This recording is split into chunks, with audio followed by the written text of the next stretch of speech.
नमस्कार, good morning.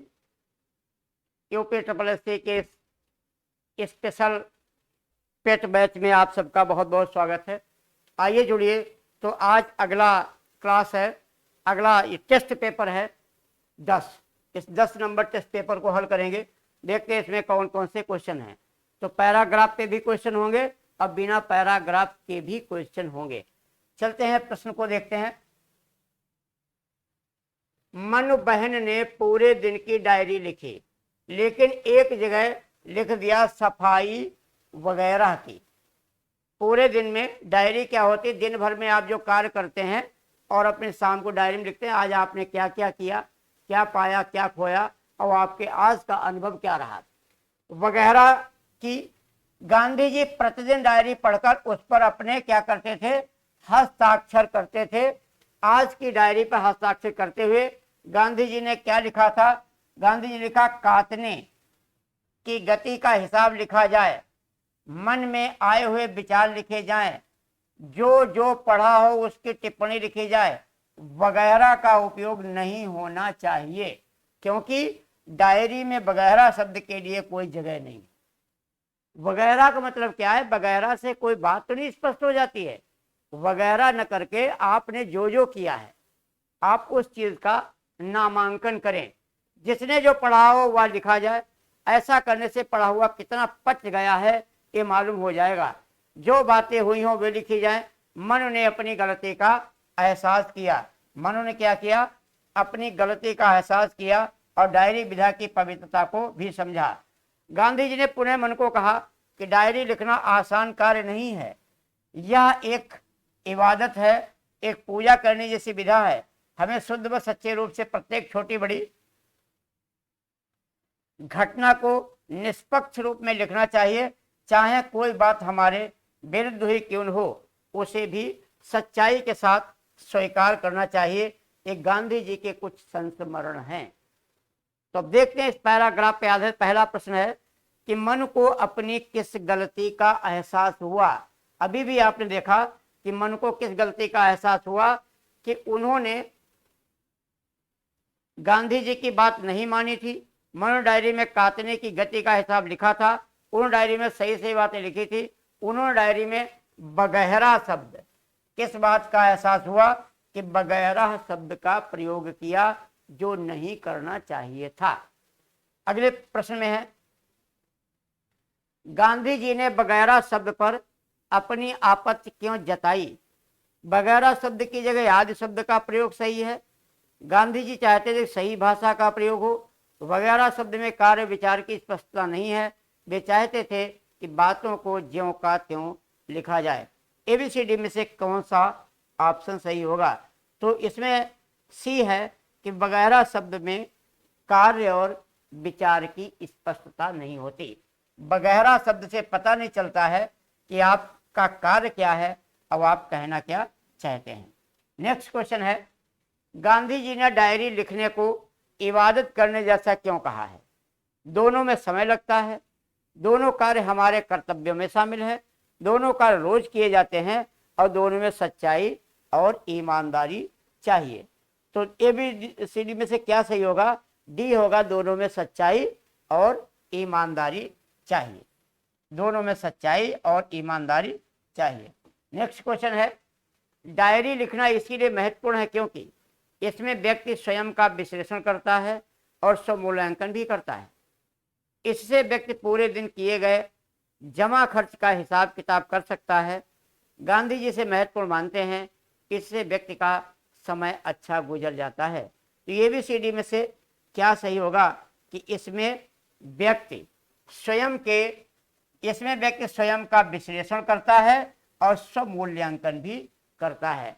कब उसने क्या किया, क्या डायरी में लिखा, ये सारी चीजें पढ़ता है वो।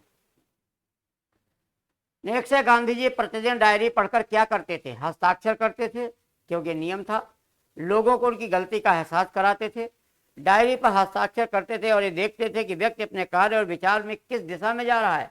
हस्ताक्षर करते थे ताकि जांच का परिणाम दिया जा सके या जांच का प्रमाण दिया जा सके। तो ये भी सीडी में से क्या सही होगा? तो सी सही है।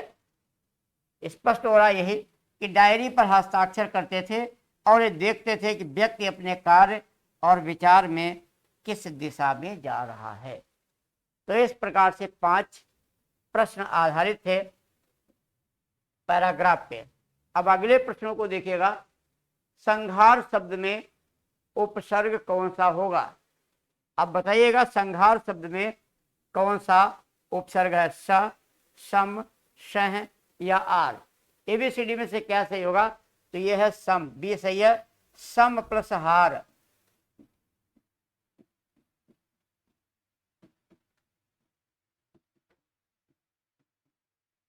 ध्यान दीजिएगा, यदि मां के आगे कोई अंतःस्थ व्यंजन आए तो मां अनुस्वार हो जाता है। अनुस्वार मीन्स मां अंग बिंदी बन जाता है। ठीक है। अगला है भिन्न अर्थ वाला इसमें शब्द कौन सा है? विभाकर, दिवाकर, प्रभाकर और मार्तंड। विभाकर, प्रभाकर, विभाकर, दिवाकर, प्रभाकर और मार्तंड में ऐसा कौन सा शब्द इसका अर्थ अलग है? यानी 3 ऐसे शब्द जिसका एक ही अर्थ है और एक ऐसा शब्द है जिसका अर्थ अलग है। तो ध्यान दीजिएगा, ये ए सही है। विभा रात को कहते हैं, इसलिए विभाकर चंद्रमा का पर्यायवाची है। चंद्रमा का, शेष सभी सूर्य के पर्यायवाची हैं। सूर्य के पर्यायवाची हैं, तो विभाकर सही चंद्रमा का पर्याय है। नेक्स्ट क्वेश्चन है, इनमें से कौन इंद्राणी का पर्याय है? यानी इंद्राणी इंद्र भगवान की पत्नी का कौन सा इसमें पर्यायवाची है? राधा, मीरा, गौरी या सची? तो इंद्र की पत्नी का नाम सची है। कई और नाम सची है, इंद्राणी है, पौलोमी है, बहुत से अन्य ऐसे नाम हैं। नेक्स्ट है, जो पसीने से उत्पन्न हो। एक वाक्य के लिए एक शब्द कई बार परीक्षाओं में आ चुका है और लगभग विद्यार्थी इसका जवाब जानते हैं। स्वयंभू, जरायुज, स्वेदज या नरमोल? एबीसीडी में से क्या सही होगा? स्वेदज। स्वेद मीन्स पसीना होता है। जो बिना माता पिता के जन्म वो स्वयंभू भोलेनाथ को कहते हैं, और जिसका मूल ना हो वो निर्मूल, और जर आयुज जिसका जीर्णता हो उसे जरायुज कहते हैं।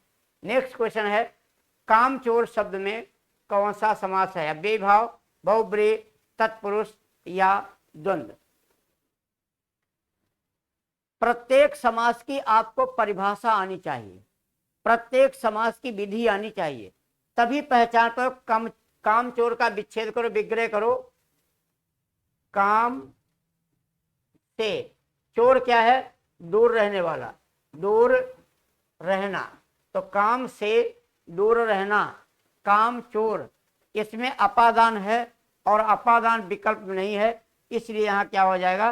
तत्पुरुष समास हो जाएगा, तत्पुरुष।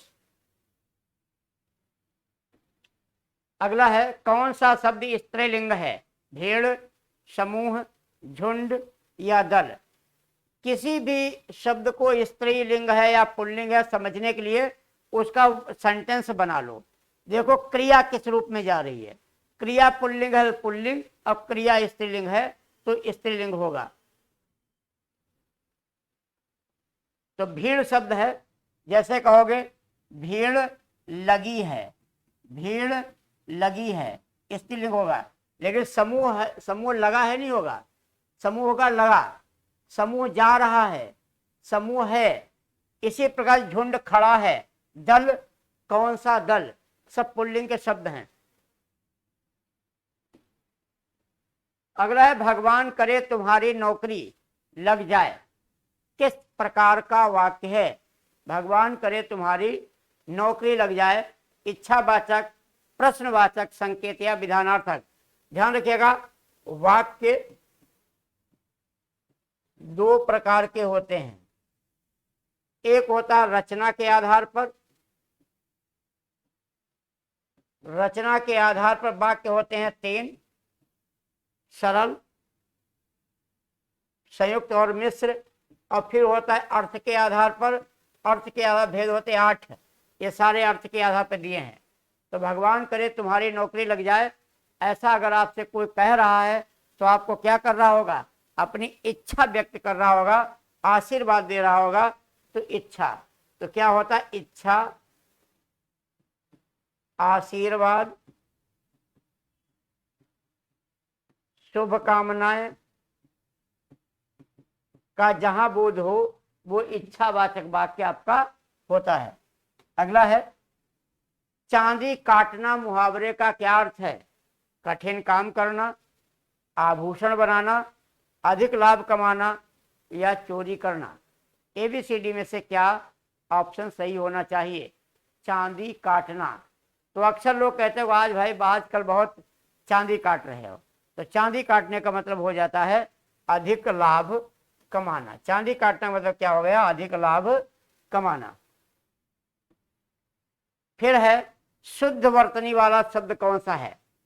अक्सर बच्चे इसमें गलती करते हैं, संधि भी इसकी पूछी जाती है, तत्सम भी पूछा जाता, तद्भव पूछा जाता, शुद्ध वर्तनी। तो शुद्ध वर्तनी किसकी होगी एबीसीडी में से, क्या ऑप्शन सही होना चाहिए। तो ज्यादातर बच्चे तदोपरांत करते हैं। ये देखिए होता है तत् प्लस उपरांत, तो ता की जगह दा हो जाएगा और दा में क्या हो जाएगा, ऊ की मात्रा लग जाएगी। तो शब्द क्या बन जाएगा, दो। शब्द होता तदुपरांत। शुद्ध शब्द तदोपरांत न होकर के तदुपरांत ही होता है। संधि युक्त शब्द ही तत्सम शब्द शुद्ध शब्द हैं। अगला प्रश्न है भानुदय में कौन सी संधि है। भानुदय शब्द में दीर्घ संधि है, गुण संधि है, यण है या अयादि है। तो संधि करके देखते हैं। भान माने सूर्य और उदय माने उदय होना। तो यहाँ क्या था, छोटा ऊ, यहाँ क्या था, छोटा ऊ, तो बराबर क्या हो जाएगा, बड़ा ऊ। मात्रा यहाँ बड़ा ऊ की ही है। भानुदय शब्द है, समान सुर आने से क्या हो गया, दीर्घ, दीर्घ स्वर संधि। ए ऑप्शन सही हो गया, दीर्घ स्वर संधि है। कौन संधि है इसमें, दीर्घ स्वर संधि है। तो इस प्रकार से क्वेश्चन को हल करते समय बहुत सावधानी बरतें, एक एक प्रश्न पर सटीक जवाब दें और गलती ना के बराबर आपकी हो, ये ध्यान देके आप प्रश्न पत्र हल करें। ऐसा नहीं कि इसमें केवल पास होना है तो पास ही होने भर का काम करो, उससे ज़्यादा काम करोगे नुकसान नहीं करेगा। तो इसको चैनल को सब्सक्राइब करें, लाइक करें, अपने मित्रों दोस्तों के वीडियो अवश्य भेजें और आपके उज्जवल भविष्य के लिए ढेर सारी शुभकामनाएं। हम आपको अगली क्लास में मिलेंगे, तब तक नमस्कार।